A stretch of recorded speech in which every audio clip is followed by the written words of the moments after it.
Hey everyone, welcome to a brand new Trains Are Awesome video. Recently, we've uploaded a lot of videos here about American trains, and while that's awesome, it can be easy to forget that I actually started this YouTube channel on the other side of the Atlantic, in Europe. It's always been my goal to showcase trains from many different countries around the world on this channel and not focus on a single country, so starting today, we are going back to a little bit more variety in the locations we visit. Today I want to talk about perhaps one of the largest railroad projects in 2022, London's Elizabeth Line. You may have heard of this, you may have heard of other names for it like Crossrail or the Purple Train, but basically the Elizabeth Line is sort of a hybrid between suburban rail and the underground, although it is not a part of the underground, and I can't stress that enough. Despite that, the Elizabeth Line is run by Transport for London, same operator as the Underground. The line appears on the tube map and it's integrated with the Underground fare system.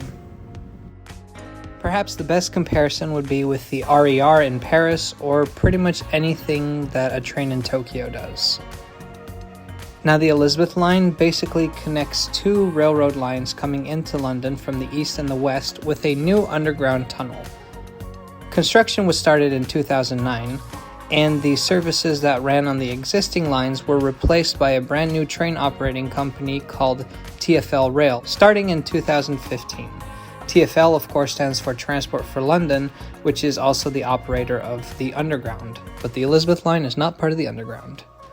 Finally, in 2022, after many years of delays, the new section between Abbey Wood and Paddington Station was open. For the first 5 months of 2022, the Elizabeth Line ran as 3 separate services, the new underground section as well as the 2 sections that had previously been called TfL Rail. On October 24th, the new Bond Street station was opened, and on November 6th, all the sections were connected, and now you could take a train from Reading or Heathrow to Abbey Wood, and from Shenfield to Paddington. This makes transfers a lot easier as you can now do that on the shared section. November 6th was also the first day for Sunday service to start, and coincidentally it was also the day my dad was in London, and he decided to check out the Elizabeth Line. So please enjoy this brief introduction to through running on the Elizabeth Line.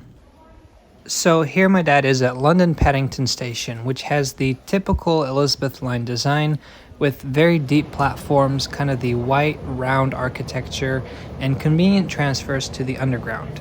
Yeah, this escalator shows just how deep we are. Now, Paddington Station is currently the terminus for trains headed to Shenfield. However, this is set to change in May of 2023 when there will be through service provided on all routes. So the eastbound platform goes either to Abbey Wood or Shenfield. Notice the LCDs on top of the platform doors. Also, notice the platform doors. I think that's a great addition. And on the other side, the westbound track is our train waiting to head to Reading, the farthest west point on the Elizabeth Line network. Elizabeth Line, of course, named after the late Queen Elizabeth, who was celebrating her 70th anniversary of being queen when this line was finally opened. And this is literally the first day that you could see a screen saying headed to Reading from this platform in Paddington.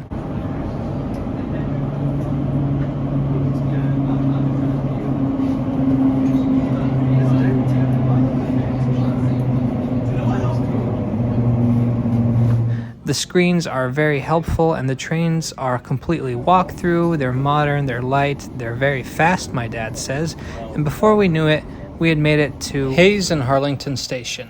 Now this is the junction where trains headed to Heathrow split off from trains headed to Maidenhead and Reading.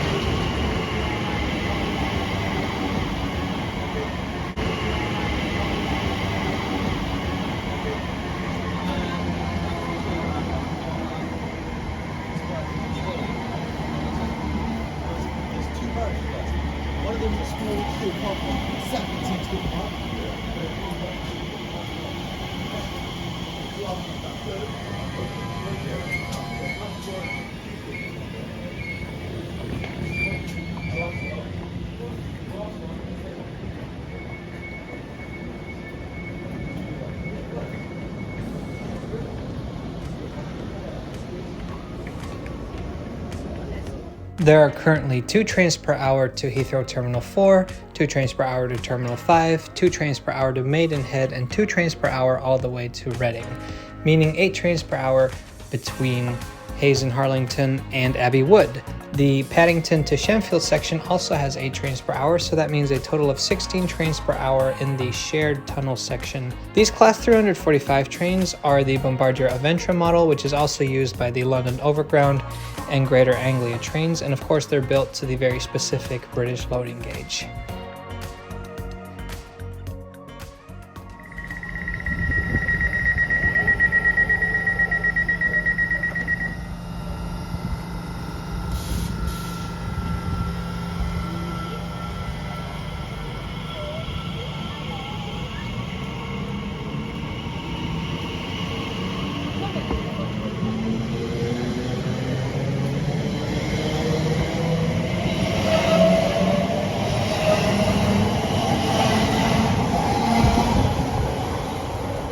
Thank you so much for watching this short video on the Elizabeth line.